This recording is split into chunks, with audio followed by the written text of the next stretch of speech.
sean internas o externas, a través del lenguaje, ¿no? O sea, todo eso es real.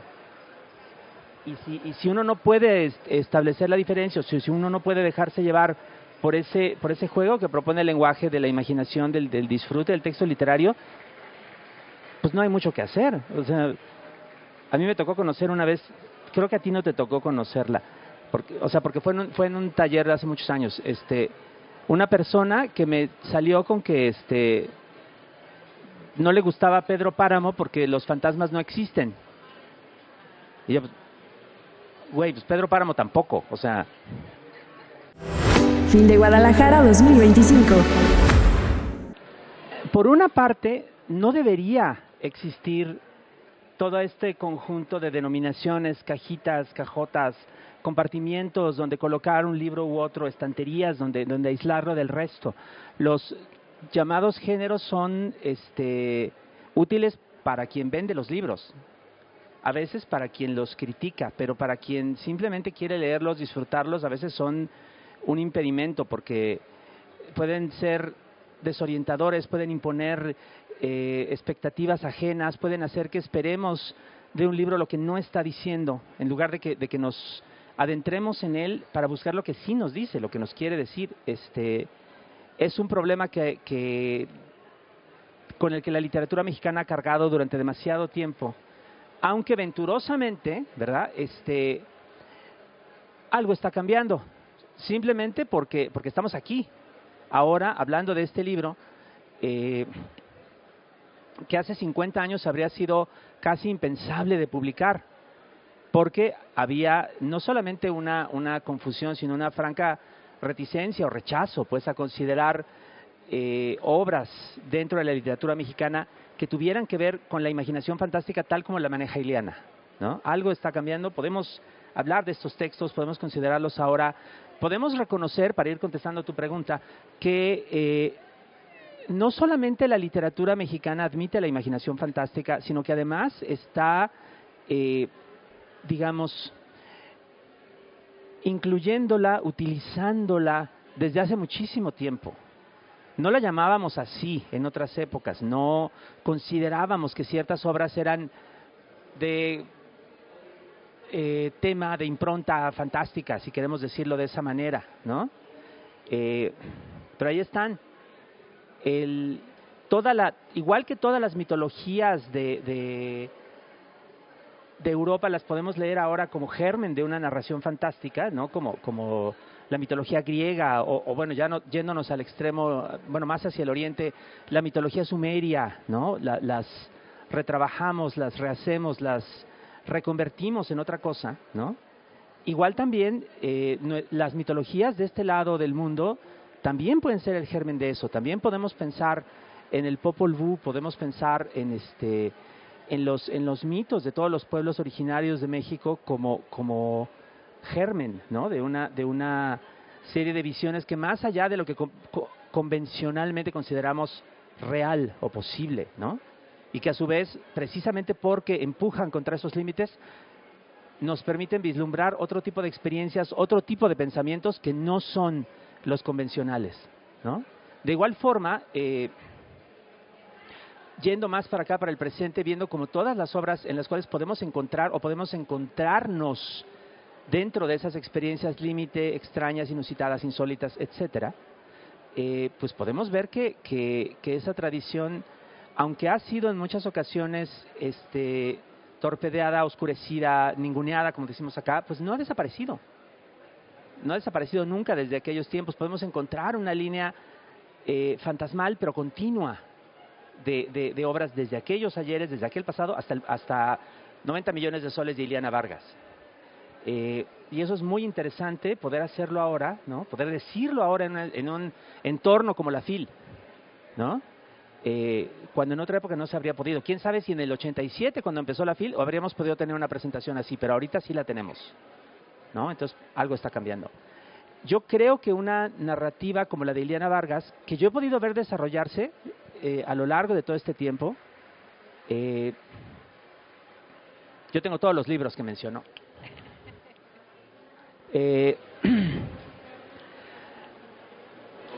Es una forma muy particular de la imaginación fantástica que de hecho pone a prueba las clasificaciones convencionales de género, ¿no? Y para bien. Un libro como 90 millones de soles de pronto entra en ese ámbito de lo que llamamos la literatura especulativa, a veces la ciencia ficción, y de pronto sale de ahí, pasa a otros lados que son más difíciles de categorizar.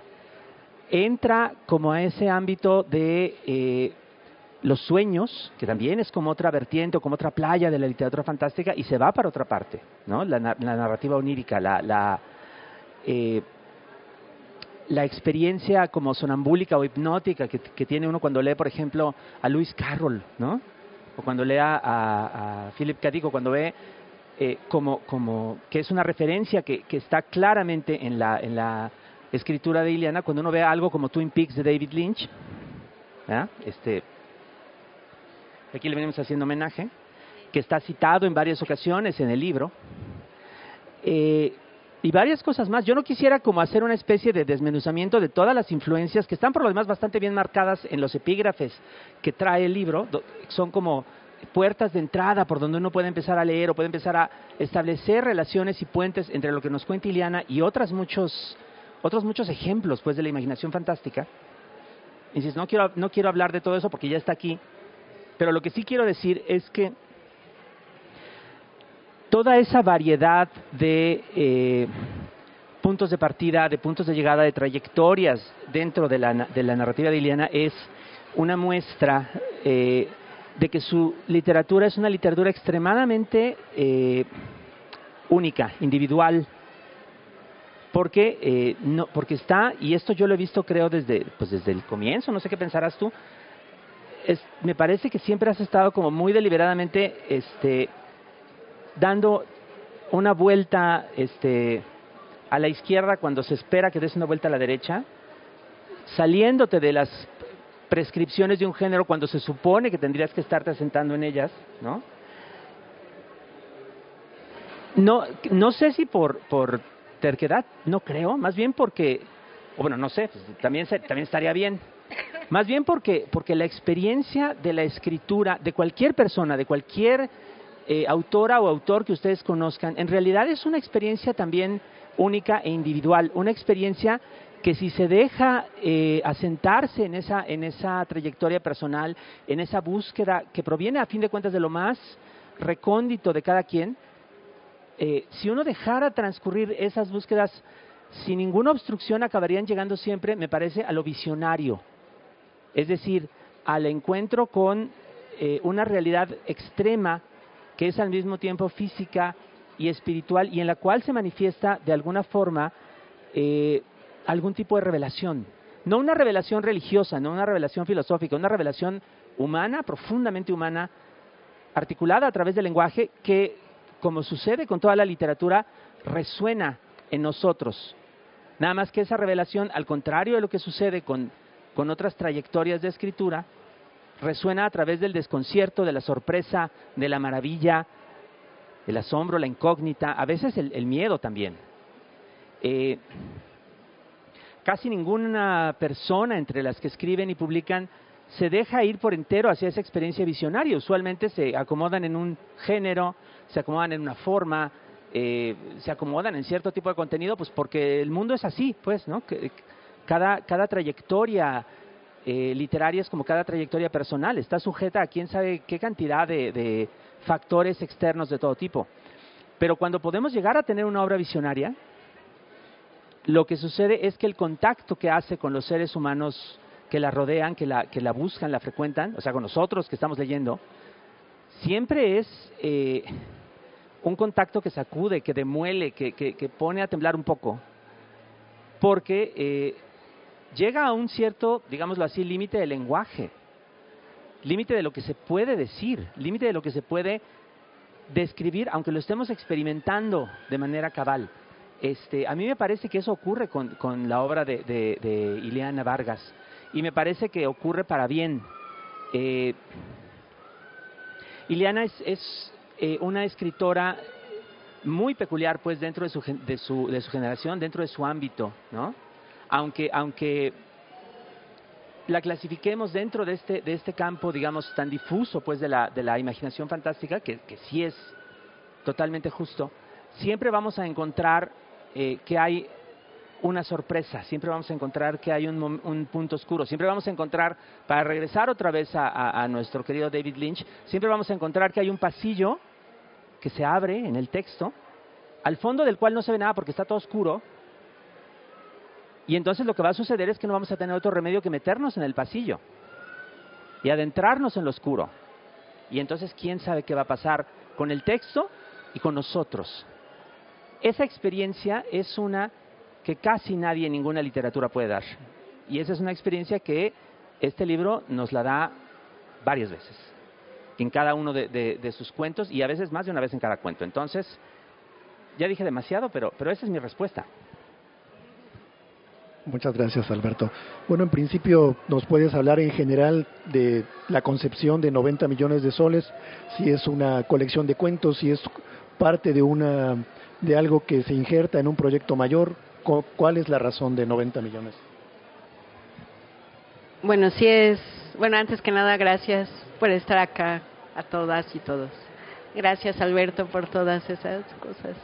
Alberto es mi maestro desde que yo era una cosita. Bueno, no he crecido mucho en realidad. Casi siempre he estado del mismo tamaño. Pero él fue mi primer maestro de cuento y lo considero mi maestro hasta ahora. Entonces, muchas gracias.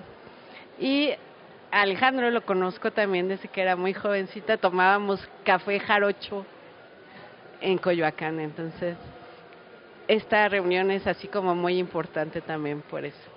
Pero bueno, ya, respondiendo a la pregunta, si es un libro de cuentos que no está relacionado con otro proyecto. Digamos que más bien uno de los cuentos sí salió de un proyecto anterior que estuve trabajando con mis compañeras de la Mexicona.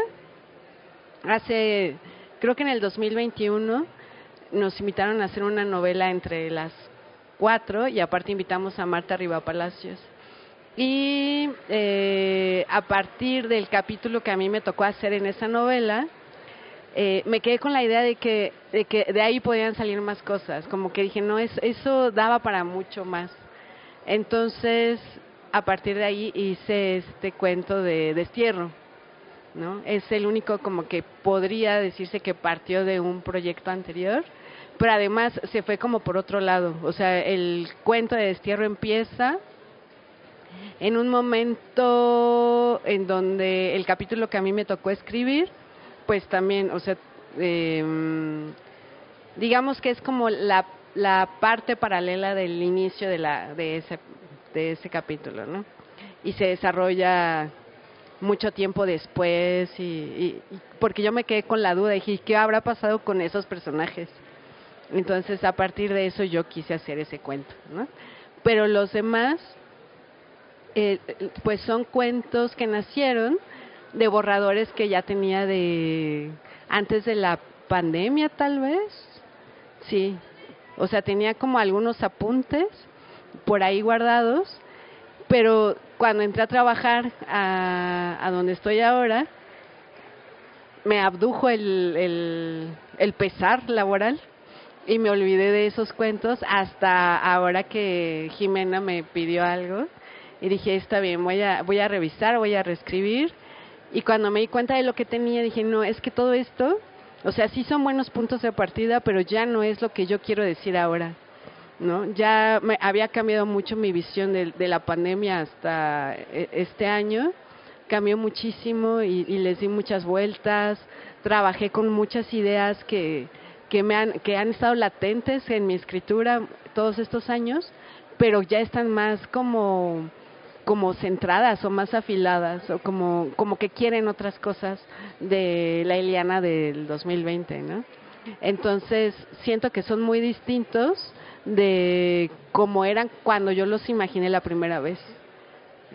Terminaron siendo cosas rarísimas, ¿no? Eso que dice Alberto, perdón, es que tengo tos. De si es porque quiero irme para otro lado, en realidad no es como que lo haga tan a propósito, sino que me va llevando. Esta cosa que dice de que entras como a un pasillo oscuro y te avientas para ver qué va a pasar, de verdad sí lo siento, o sea, sí tengo ese impulso o esa necesidad de yo misma lanzarme y decir, a ver qué va a pasar, o sea, a veces lo tengo claro y a veces no, pero sí quiero saber, ¿no? Entonces, sí, parto mucho, pues sí, de lo onírico, de lo fantástico, de la ciencia ficción, pues de todos estos géneros especulativos, pero no estoy pensando en qué etiqueta, o sea, no estoy pensando cómo le voy a decir, cómo lo voy a nombrar. Para mí es muy complicado, o sea, sé que entra ahí por la forma en que está escrito, por las cosas que está imaginando, por las cosas que está buscando, ¿no? Cada historia o los personajes o las atmósferas, pero no quiero como decir esto es esto y nada más, ¿no? Porque creo que eso también podría después perder al cuento de una oportunidad o como de un camino más amplio, ¿no? Para él mismo. Entonces, pues eso. Y lo de 90 millones de soles, el título que da nombre al libro y del cuento que es, eso en realidad sí es una idea que se me quedó desde el 2019. Quería empezar a trabajar esa historia y sí tuve esa imagen en la cabeza, o sea, como algo que no sé definir bien, que después me dio mucha curiosidad, o bueno, me impresionó descubrir la nota que viene en el cuento, porque dije, es que esto es lo que yo me imaginé, o sea, la cosa brillando en el cielo y caraquelando el cielo y provocando locuras, no les voy a decir qué, para que lo lean.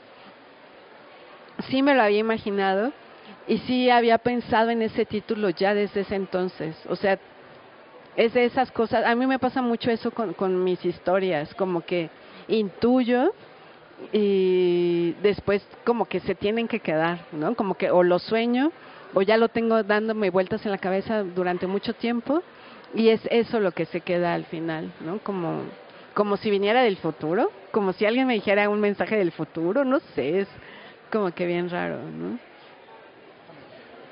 No se quiere contagiar de mi tos. Bueno, lo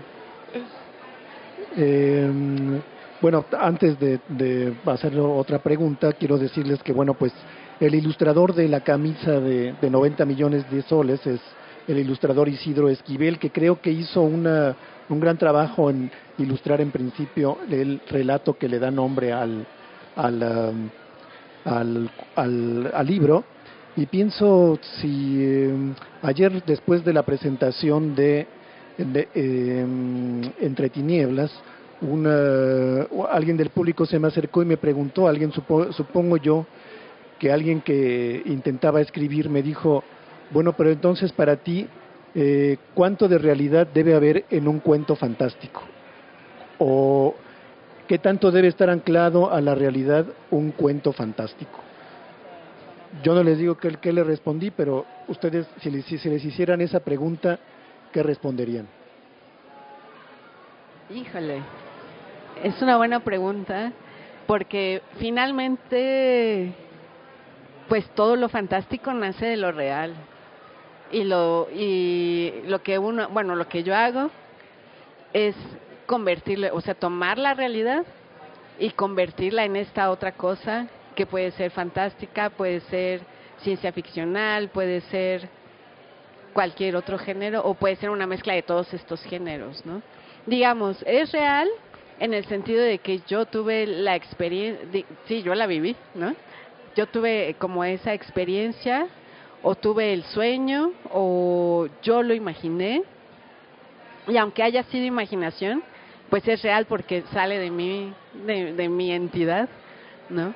Entonces, digamos, la base puede ser real, pero en lo que se convierta, pues ya, o sea, es como todo un camino de libertad. No puedes decir, cuánto sí, cuánto no hay de real en algo. O sea, una cosa es que sea real y otra cosa es que sea verosímil, yo creo, ¿no? Para que funcione el cuento. Pero, y tampoco puedes estar preguntando mientras estás leyendo, ¿esto será real? ¿Esto puede pasar o no puede pasar? ¿No? O sea, yo siento que cuando entras a leer estos géneros, ya tienes como el chip del pacto lector de creer todo lo que te estamos contando, ¿no? Y de asumir pues que sí es real, que sí está pasando porque te lo estoy contando yo, ¿no? Y si no, ¿para qué lo lees? No, sí, bueno, si me permiten, de acuerdo. Estoy totalmente de acuerdo con Iliana. Si te pones a medir o a querer medir, que además es imposible, pero si te pones a preocuparte de qué tantos caracteres en el texto son reales y qué tantos no lo son, pues es como absurdo, porque por un lado, pues todos los caracteres son reales, aquí están, ¿no? Esto es un objeto real, aquí existe, es una serie de textos, ¿no? De trazas del pensamiento ordenadas gramaticalmente, sintácticamente, hechas por una persona, ¿no? O sea, todo eso es real, es el producto de un proceso real. Y por otra parte, pues como bien dice Ileana, la lectura de la narrativa, de la ficción del tipo que sea, ¿no? También es ficción una novela histórica, también es ficción una novela sobre narcotraficantes o una novela sobre maternidades, o sea, son personajes fingidos, acontecimientos inventados, relacionados de alguna manera con ciertas porciones de experiencias reales, sean internas o externas, a través del lenguaje, ¿no? O sea, todo eso es real. Y si uno no puede establecer la diferencia, o si uno no puede dejarse llevar por ese juego que propone el lenguaje de la imaginación, del disfrute del texto literario, pues no hay mucho que hacer. O sea, a mí me tocó conocer una vez, creo que a ti no te tocó conocerla, porque fue en un taller de hace muchos años, una persona que me salió con que no le gustaba Pedro Páramo porque los fantasmas no existen. Y yo, güey, pues Pedro Páramo tampoco, o sea, no, lo único peor que podría haber dicho, hubiera sido, a mí no me gusta la literatura porque nomás son manchitas en un papel. Yo, ¿qué le hubiera podido decir? No, ante una cosa así, pues no hay nada que hacer. Sí. En principio creo que quizá la voluntad de este muchacho que me preguntaba era porque quizá quien empieza a escribir un poco como quien empieza a tocar una guitarra quiere saber cómo es el método para escribir un relato, ¿no? Pienso yo. Entonces, bueno, pensaba en principio, porque me pareció absurda la pregunta en principio, que yo le dije, bueno, pues no hay un porcentaje que pueda ser medible para saber si un relato es fantástico o qué tanto debe estar anclado a la realidad. Puede no estar anclado a ninguna de las realidades, ¿no? Debe ser verosímil incluso en todo caso un relato, ¿no? Y ayer hablábamos también de Pedro Páramo precisamente como una especie de representante de la literatura nacional, pero que curiosamente nadie o pocos toman en cuenta que es literatura fantástica, ¿no? Entonces, en este caso como una cuestión técnica, ahora de dónde nace 90 millones de soles es de una noticia real, digamos, ¿no? De una noticia real que después tú vuelves fantástica, digamos, ¿no? Como algo realizable, ¿no? Y ahí tienes otro relato que viene de un problema lingüístico, por ejemplo, ¿no? ¿Cómo nacen los relatos, por ejemplo? Esa también es una forma, no todos vienen del mismo lugar, ¿no? No es la misma cosa la que te estimula a escribir un relato. En tu caso, ¿cómo se da?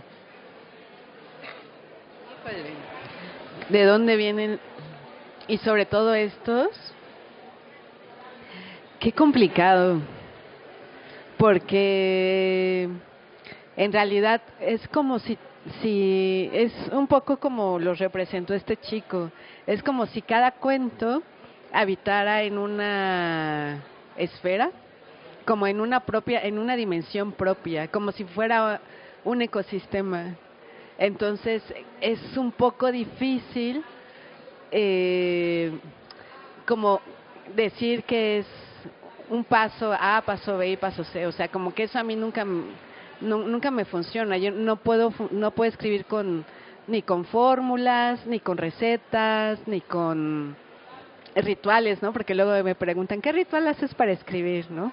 O hay gente que incluso me ha preguntado, ¿y te drogas para escribir? Se nota que te pachequeas para escribir, y yo así de, ay, no. En la vida me he pachequeado y creo que creo que no se podría escribir pacheco. Pero la mayoría de mis cuentos en realidad nacen de imágenes, y creo que más en este libro lo que me pasó fue eso, ¿no? Como que tenía determinadas imágenes de cada cuento, y a partir de esa imagen fui desarrollando la historia. Fui diciendo, ¿por qué esa imagen es tan importante? ¿Por qué no me deja en paz? O sea, porque sí es algo que te está ahí como haciendo un ruidito en la cabeza, ¿no? Así. Y digo, pues sí, es que quiere que cuente su historia, pero ¿por qué? No lo sé. O sea, realmente, honestamente, no lo sé. Solamente sé lo que tengo que contar y lo voy como deshebrando, ¿no? Como desilvanando. Y más bien lo que me pasa es que conforme voy construyendo cada historia, decido si va a ser en clave de ciencia ficción, ¿no? Dependiendo, es como lo que te pide, ¿no? Por ejemplo, 90 millones de soles, pues sí, tenía que ser ciencia ficción, ¿no? Bueno, tiene un poquito, tal vez un poquito de fantástico, pero no, yo siento que casi toda es ciencia ficción, ¿no? Y me gusta mucho esta cuestión de que también haya un juego ahí como, pues esto que dices, como con lo lingüístico, con el lenguaje, como no dar nada por sentado, tal vez, ¿no? Justamente el del, ¿cómo se llama el que es el juego? Es que ahorita se me olvidó. No, el que habla de, ¿estás aquí ahora? Ahora estás aquí, o algo así, ¿no? Ajá, es el de, bueno, me imaginé que era un futuro en donde íbamos no, el lugar donde estás ahora, el lugar donde estás ahora, donde se te olvida cómo hablar, se te olvida el lenguaje, o sea, por eso se me olvidó. Digamos que todas esas, o sea, te digo, de cada uno me brota como una imagen que es como la central. En este caso, en ese cuento, era la gallina con el señor, ¿no? Y yo dije, ¿por qué alguien va a llegar a un lugar en donde va a haber un señor sentado abajo de un árbol con una gallina roja? Y creo que esa imagen, o sea, después lo pensé y dije, creo que se me quedó en el inconsciente un documental de Herzog que vi sobre el señor que estaba en un lugar donde estaba haciendo explosión un volcán, y que él no se quería mover de ahí. Y creo que tenía su gallina ahí al lado y dijo, no, a mí no me mueven de ahí. Entonces yo creo que eso se me quedó en el inconsciente y yo lo convertí en una gallina roja y después convertí en toda la historia. Y eso es lo que me pasa mucho, ¿no? Con películas, con documentales, con otros libros, con charlas. Se me van quedando cosas que luego se convierten en imágenes y después van naciendo las historias, ¿no? El relato que abre el libro, creo que es una gran elección que haya sido ese relato, porque siento que se llama Animal de Compañía, que es sobre un Lonutzes. ¿Cómo haces para estructurar un libro de cuentos? Ahí yo voy a darle el crédito a Jimena, porque yo había puesto justamente el Lonutzes hasta el final. Bueno, este cuento yo lo había puesto hasta el final. Y Jimena fue la que me lo recomendó. Jimena es la editora, que no pudo venir hoy, pero va a estar después en otra presentación. Y ella fue la que me dijo, oye, yo creo que quedaría mejor al principio,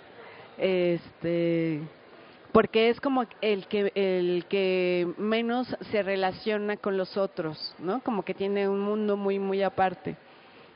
Y yo le dije, bueno, curiosamente sí me había dado cuenta de eso, pero para mí por eso tendría que haber ido al final. Y me dijo, no, porque al final se pierde, ¿no? Al principio queda muy bien porque como que abre la puerta para que vayan entrando. las personas a las otras historias, ¿no? Como que te deja esa sensación de extrañeza de estar justamente en un mundo que dices, ¿qué pasó aquí? ¿No? O sea, ¿por qué de pronto hubo una pelea entre perros salvajes y hienas y de dónde salieron estos seres biohackeados? ¿No? Como que te deja esa duda, pero sabes que estás entrando en un mundo en donde te puedes encontrar todas estas cosas, ¿no? Bueno, ya ahora aprovechando que está Alberto aquí y podemos, digamos, que hacerle esta pregunta. ¿Cómo se estructura un libro de cuentos? Como el de Iliana, está muy bien estructurado. Me parece que las decisiones que tomaron ella y Jimena están muy bien puestas. No, en serio, lo digo en serio. Como ustedes saben, un libro de cuentos se puede leer en cualquier orden. O sea, es decir, ni autora ni editora van a estar ahí para obligarnos a leer en determinado orden. Entonces, pues, somos libres de empezar donde sea, ¿no? De leer un solo texto, de abandonar el libro después. Pero sí hay una oportunidad en cada libro de cuentos para quienes lo hacen de crear una experiencia o una trayectoria de lectura, simplemente porque la tradición del índice, ¿no?, nos facilita como esa posibilidad de ordenamiento y de crear un trayecto a partir de ese ordenamiento. Entonces, uno puede pensar como en una especie de significado o de sentido adicional a los cuentos en el ordenamiento. Y yo lo encuentro mucho también en este libro. De hecho, me parece muy bien porque justamente me parece que es pues como una trayectoria de extrañamiento creciente, ¿no? O sea, aun cuando las criaturas del primer texto sean como raras, o sea, sí entiendes como ciertas coordenadas, ciertos elementos, sí los puedes clasificar como dentro de categorías ya conocidas, ¿no? Si ustedes han visto Black Mirror o si han visto Amor, Muerte y Robots o cualquiera de esas, ciertos elementos o si han leído a Anna Starobinets, ciertos elementos de ese primer cuento de Animales de Compañía les van a parecer conocidos o reconocibles, ¿no? Están mezclados de una manera distinta, de una manera que es muy propia de Iliana, pero ahí están. Y a medida que avanza el libro, nos vamos encontrando, sí, elementos, pero también experiencias, personajes, acontecimientos que ya no están cabalmente dentro de alguna estirpe reconocible, ¿no? 90 millones de soles, que además es corrígeme, es el cuento más extenso también, ¿no?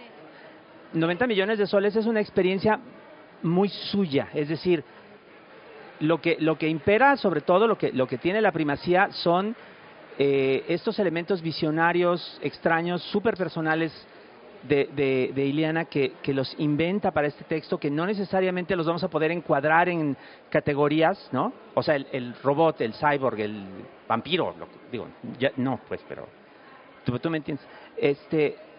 Son otra cosa, son como seres, circunstancias, acontecimientos que están como en un intersticio, ¿no? Un espacio, una rendija entre dos o tres o más conceptos que sí podemos entender, pero que no acaban de poder englobar lo que estamos leyendo. O sea, para mí es como la cima, ya sea con C o con S, del desconcierto, de lo extraño, y por eso me parece que está muy bien puesto el último. O sea, ese tipo de experiencia me parece que es como no es tan difícil en realidad, es decir, concebirla, caracterizarla, y es como una gran ventaja que tiene el libro de cuentos, porque puede ofrecer esa experiencia, ¿no? Al contrario de una novela, que es una sola historia, ¿no? Ostensiblemente.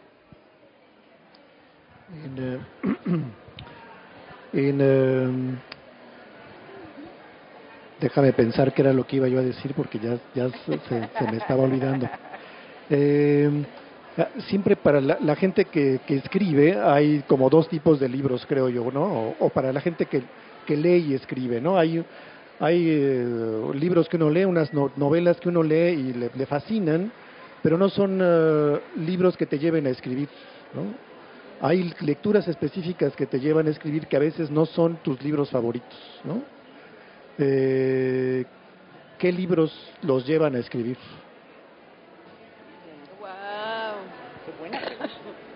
Híjole, yo creo que a mí justamente me pasa eso que dices de hay libros que no, o sea, hay libros que, o sea, a ver, no es que uno lea pensando en que quiere escribir como lo que está leyendo, sino más bien estás leyendo y de pronto sientes que tú también quieres decir algo como lo que estás leyendo, ¿no? Eh, el último con el que me acaba de pasar eso es de esta Fernanda Trías, el de la montaña, ¿cómo se llama este? Con el que ganó el premio, ¿no? ¿Alguien lo recuerda? El Monte de las Furias, ¿no? Que es el que he estado leyendo últimamente. Y estoy así, o sea, creo que he subrayado casi todas las páginas y es una sensación de yo quiero poder usar el lenguaje como esta mujer y darle vida a entes de la naturaleza. O sea, tiene un acercamiento increíble a todo lo que le rodea, una percepción sensorial así extrañísima, extraordinaria, ¿no? Por ejemplo. O sea, como que siento que yo así lo leo y digo, yo quiero algún día poder inventar el lenguaje de algún ente orgánico que sé que es vivo pero que es inanimado, ¿no? Por ejemplo, eso es lo que me ha pasado últimamente. Y así con varios otros libros, así por eso empecé a escribir literatura fantástica, porque recuerdo que leí Aurelia de Nerval, así 1000 años, y fue cuando dije, yo quiero que alguna vez mis sueños, o algunos de mis sueños, sean tan verosímiles como lo que este señor está contando, y que no se entienda si está pasando en la vida real o si es la vida del sueño, ¿no? La idea de la vida del sueño a mí me fascinó desde entonces. Entonces, eso es lo que me ha pasado, eso es lo que me ha movido, ¿no? Como ir encontrando estos libros en el camino y decir, yo quiero decir algo así, pero a mi manera, ¿no? A eso sonó una canción. Pero, pero sí, o sea, eso es algo que sí me impuse. Yo dije, sí, quiero escribir terror, quiero escribir cosas fantásticas, pero no quiero repetir personajes ni monstruos que sean reconocibles, ni cosas que digan, se nota que le gustó Allan Poe, se nota que le gustó Hoffman y está como repitiendo, ¿no? Entonces tal vez un poco sí tiene que ver con eso que decía Alberto, de que a propósito hago eso de en vez de irme por acá me voy por acá, para que no caiga en lo que cualquiera esperaría que sucediera, ¿no? Pero sí tiene que ver, o sea, Anne Starobinets, por ejemplo, sí es una de las que he leído varias cosas y digo, está bien buena, yo quiero escribir algo así. O sea, sí me pasa todo el tiempo, ¿no? Obviamente lo que escribe Alberto, ¿no? Es así como también, ¿no? O sea, creo que lo que yo sí he hecho mucho y muy conscientemente sí es leer mucha más literatura fantástica, de terror, de ciencia ficción, o sea, todos estos géneros que me retroalimentan.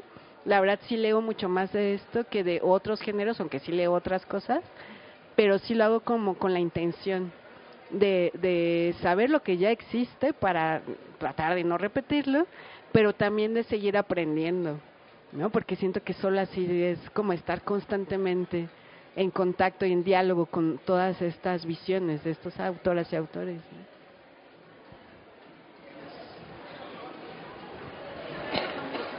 Yo estoy totalmente de acuerdo con Iliana. Yo no quisiera decir más, pues estamos prestando el libro de ella. Y que más bien preferiría, si me lo permites, agregar un detalle, nada más para invitarles un poquito más enfáticamente a que lean este libro. Hay muchas ocasiones en la existencia de cualquier ser humano, de ustedes, de nosotros acá, de quien sea, en las cuales hacemos claramente algo, ¿no? Y somos conscientes de que estamos haciendo algo, pero no sabemos necesariamente por qué, o todos los aspectos del por qué. No es no es un proceso totalmente verbalizado, no es un proceso totalmente articulado, ¿no? Entonces, digo esto, ustedes lo saben, pero lo resalto porque tiene todo el sentido cuando pensamos en esta metáfora que hemos estado usando de dar vuelta para acá cuando se espera que des vuelta para acá. Podemos verlo como un acontecimiento deliberado, podemos verlo como un acontecimiento inconsciente, podemos verlo como las dos cosas a la vez, porque no es una dicotomía, porque es una reverberación, porque de ciertos modos, en ciertos aspectos, las decisiones que toma una escritora, y una escritora que está tan empeñada como en esta experiencia de lo límite, de lo visionario, de lo fantástico, como Iliana, las decisiones que se toman son decisiones que se toman para usar las herramientas del lenguaje, pero al mismo tiempo empujando, como decía yo antes, esos límites del lenguaje hasta donde ya casi no se puede decir aquello que estamos diciendo. Entonces, ¿cómo es posible que las dos cosas sean ciertas al mismo tiempo? Con mucha dificultad, por supuesto. Pero ahí es donde también como que se diluye y se desintegra un poco esa idea de cómo vamos a medir qué tan real es una cosa o qué tan irreal. Porque lo que es más importante no es cómo vamos a describir lo que sucede, sino a dónde nos lleva. ¿Cuál es el resultado? ¿Cuál es el rastro que deja en la página, ¿no? En el texto? Y ese rastro es innegablemente impactante, es innegablemente conmovedor, es innegablemente humano, ¿no? Aunque no sepamos qué nos está conmoviendo, aunque no sepamos de qué modo está haciendo impacto en nosotros, ¿no? Esa es también una experiencia humana capital, aunque no siempre lo pensemos así, la experiencia de lo indecible, la experiencia de lo desconocido, de lo inexplicable. Ese es otro aspecto crucial de la narrativa fantástica, de la narrativa que sea, además, porque nos los encontramos en todas partes. Pero lo fantástico, como le queramos poner, le da el énfasis, lo pone en el centro, y eso es también lo que está en el centro de este libro y en el centro de la obra de Iliana, ¿no? Y está en estado puro, está brillante, afilado, presente, ¿no? Capaz de ser, a través de la imaginación, absorbido por todos los sentidos y convertido en esa incógnita, en esa intranquilidad, en esa agitación, que es la que nos da la mejor literatura. De diferentes maneras, pero aquí está de esta forma. Eso. Gracias, Alberto. Bueno, pues antes de preguntarle a nuestro público si tiene alguna participación, una pregunta, pues les recuerdo que este libro cuesta hoy 200 pesos, pero está al 50% de descuento por su presentación, entonces solo cuesta 100 pesos. Aprovechen para llevarse el libro de Iliana, que como ya hemos hablado aquí, pues no se arrepentirán de su lectura y pues más bien la gozarán. ¿Alguien tiene alguna pregunta, un comentario? ¿Algo que se les ocurra? ¿No? Gracias. Muchas gracias. Esperen, que no se vaya. Tenemos regalos. Bueno, más que una pregunta, ¿verdad? Una felicitación, Eliana, muchísimas felicidades. Y bueno, qué gusto que estés lanzando este nuevo libro. Y bueno, mi pregunta es, ¿qué sucedió con este libro o qué aprendiste o qué pasó con este libro que haya sido como a lo mejor diferente, ¿no? a tus otras obras, ¿no? Porque justamente mencionas que como tal son como pequeños universos encapsulados y me parece, todavía no termino de leerlo, pero me parece que los otros libros sí estaban conectados de alguna manera, ¿no? ¿Cómo fue como esta concepción y qué aprendiste, digamos, de acá? Pues de entrada, en comparación con el anterior, con Yo no voy a salvarte, lo disfruté más porque no estaba haciendo catarsis de nada. O sea, no, en serio, bueno, Giovanni es mi editor de mi libro anterior, entonces él sabe, ¿no?, lo que pasó con el libro anterior. Entonces, este libro lo disfruté más por eso, porque aquí dije, como que le voy a dar su espacio a a cada personaje, ¿no? Me pasó esta cosa que les contaba hace ratito, ¿no? Que fue como una especie de, tal vez, ya sé que eso sí es una cliché, a entrar en trance, ¿no? Como que entras en trance con cada historia. Y era esta cosa como de que había una voz que te iba como contando lo que sucedía con cada personaje, en cada momento. Entonces, creo que la gran diferencia es que, bueno, las historias del libro anterior también me metí mucho en ellas, pero en este caso era como que me estaban persiguiendo constantemente cada una y como que cada una pedía existir de forma individual, independiente, porque sí lo pensé, yo dije, lo volveré a armar como el anterior, que estaba unido por partes, en 3 partes y todo esto, pero dije, no, o sea, aquí no, aquí hasta sería como un poco forzado a hacer eso, ¿no? Porque como que cada una sucede en un momento determinado y creo que sí sucede de forma independiente, aunque no voy a spoilear, pero hay algo muy, muy, muy sutil por ahí con que se van conectando algunas. No voy a decir cuáles, ni voy a decir qué, pero sí hay una cosita por ahí que hace que se conecten, ¿no?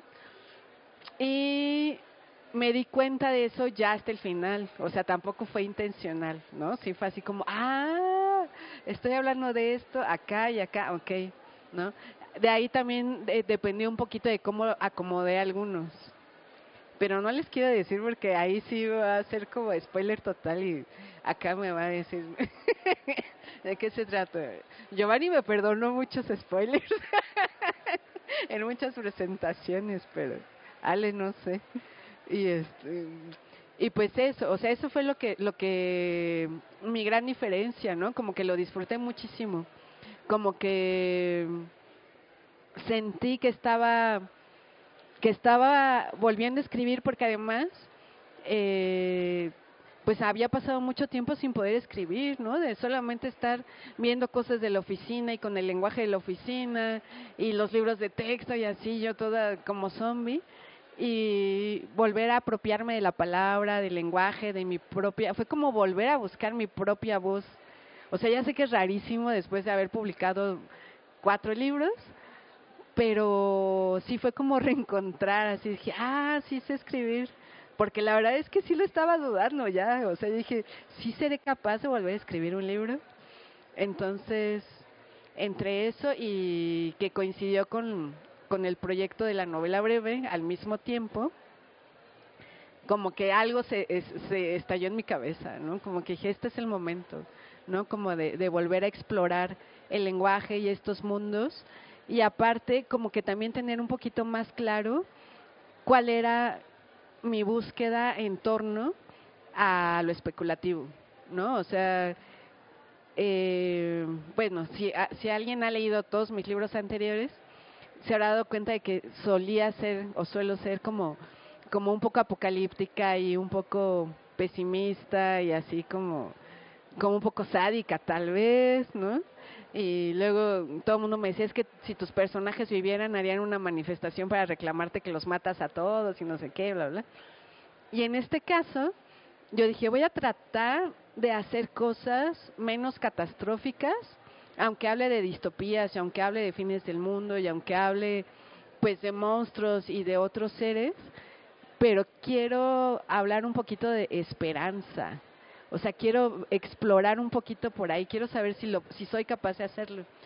Porque mis otras compañeras de la Mexicona, sobre todo Andrea y Gaby, con ellas he estado platicando mucho sobre eso y me entusiasmaron, ¿no? Y dije, tal vez yo también pueda hacerlo, ¿no? Tal vez no esté como en este camino de pura muerte y destrucción, sino, bueno, tal vez muerte, destrucción y renacimiento, resucitar o algo así, ¿no?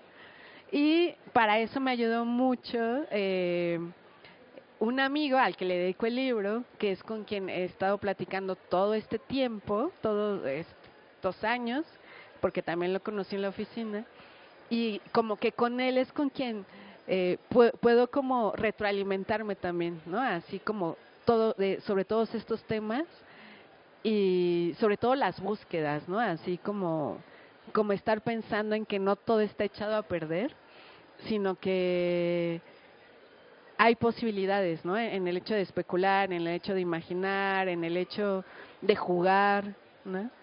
Con todas estas cosas que no son reales en el sentido mimético de la realidad, sino son otras visiones de la realidad, ¿no? Entonces sí, como que sí fue muy distinto el proceso de Yo no voy a salvarte a y la verdad estoy muy contenta, ni siquiera puedo creer que haya salido, o sea, de verdad sí estoy así como, de verdad lo logré, ¿no? En tan poquito tiempo y no me hicieron tantas correcciones. Entonces, pues sí, la verdad es como me fui más un poquito por la ciencia ficción que en los anteriores, creo, o como que esa fue un poquito la intención. Y creo que en el de 90 millones de soles, también puse muchas cosas de esta obsesión que yo tengo pues sí, con los alienígenas y con una posible abducción extraterrestre, ¿no? Ya no voy a decir más. Bueno, creo que hemos rebasado nuestro tiempo de la presentación, pero bueno, pues los invitamos a adquirir 90 millones de soles, y aquí está Ileana, puede firmárselos. Acá de este lado hay una mesa donde donde Ileana podrá firmárselos. Entonces pues les agradezco su presencia acá, a Alberto, que tuvo que retirarse, a Ileana por el esfuerzo de venir hasta la FIL Guadalajara, y a todos ustedes por escucharnos. Muchas gracias y buenas noches.